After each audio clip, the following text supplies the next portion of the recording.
നല്ല മൊരുമൊരാന്നുള്ള ഉള്ളിവടയ്ക്ക് വേണ്ടിയിട്ടുള്ള ചെറിയൊരു റെസിപ്പിയാണ് കേട്ടോ എന്ന് പറഞ്ഞു തരുന്നത്. അപ്പോൾ പുറത്തൊക്കെ നല്ല മഴയാണ്. അപ്പോൾ അതിനോടൊപ്പം തന്നെ നമുക്കൊരു ഉള്ളിവടയും ചായക്ക് തയ്യാറാക്കിയിട്ടെടുക്കാം. അപ്പോൾ ഞാൻ ഇവിടെ ഒരു 5 സവാള എടുത്തിട്ടുണ്ട്. അത് തൊലിയെ കളഞ്ഞ് കഴുകിയതിന് ശേഷം നല്ല തിൻ സ്ലൈസ് ആക്കിയിട്ടൊന്ന് മുറിച്ചെടുക്കാം.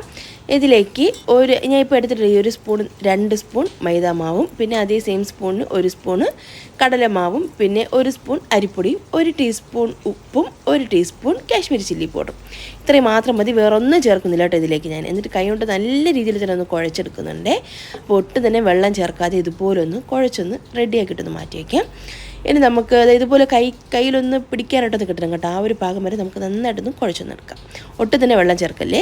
പിന്നെ ഞാൻ ഒരു കടായിലോട്ട് ആവശ്യം പോലെ ഓയിൽ ഒഴിച്ചെടുക്കുന്നുണ്ട്. ആ ഒരു എണ്ണ നന്നായിട്ടൊന്ന് ചൂടാവുന്നതിന് ശേഷം നമുക്ക് ചെറിയ ബോൾസ് ആക്കിയിട്ടൊന്ന് ഇതൊന്ന് ഷേപ്പാക്കിയിട്ടൊന്ന് ഇട്ട് കൊടുക്കുന്നുണ്ട് കേട്ടോ. അപ്പോൾ ഒരുപാട് വലുതാക്കി ഒന്ന് കുക്കാവാൻ ഒരുപാട് സമയം എടുക്കും. ഇതാകുമ്പോൾ പെട്ടെന്ന് നമുക്ക് ഫ്രൈ ചെയ്തിട്ട് പെട്ടെന്ന് നമുക്ക് ചായയോടെ കഴിക്കാനായിട്ട് പറ്റും. അപ്പം ഒരു മീഡിയം ടു ഹൈ ഫ്ലെയിമിൽ വെച്ചിട്ട് തന്നെയാണ് ഞാൻ ഫ്രൈ ചെയ്തെടുക്കുന്നത്. അപ്പോൾ 2 സൈഡും നല്ലൊരു ബ്രൗൺ കളറായി വരുന്നവരൊന്ന് വെയിറ്റ് ചെയ്യും.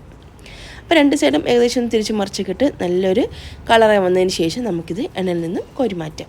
അപ്പോൾ ഞാൻ 2-3 ബാച്ചായിട്ടിട്ടാണ് കേട്ടോ ഫ്രൈ ചെയ്തെടുത്തിട്ടുള്ളത്.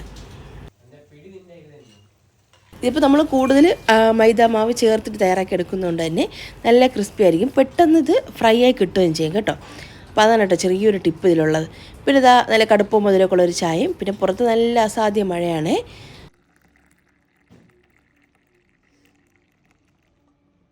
അപ്പോൾ നല്ല മൊരുമര എന്നുള്ള ഉള്ളിവട ഇവിടെ റെഡി ആയിട്ടുണ്ട്. ഇത് കണ്ടോ, ഇതുപോലെ നല്ല മൊരിഞ്ഞ ഉള്ളിവടന് കിട്ടും. ഈ ഒരു രീതിയിൽ ട്രൈ ചെയ്ത് നോക്കിക്കഴിഞ്ഞാൽ. അപ്പോൾ ഈ ഒരു ചെറിയൊരു റെസിപ്പി നിങ്ങൾക്ക് ഇഷ്ടമായിട്ടുണ്ടെങ്കിൽ മറക്കാൻ എൻ്റെ ചാനൽ സബ്സ്ക്രൈബ് ചെയ്യാനും ഫേസ്ബുക്കാണ് കാണുന്നതെങ്കിൽ ഫോളോ ചെയ്യാനൊന്നും മറക്കല്ലേ. അപ്പോൾ ഈ വീഡിയോ കണ്ട എല്ലാ കൂട്ടുകാർക്കും താങ്ക്സ്.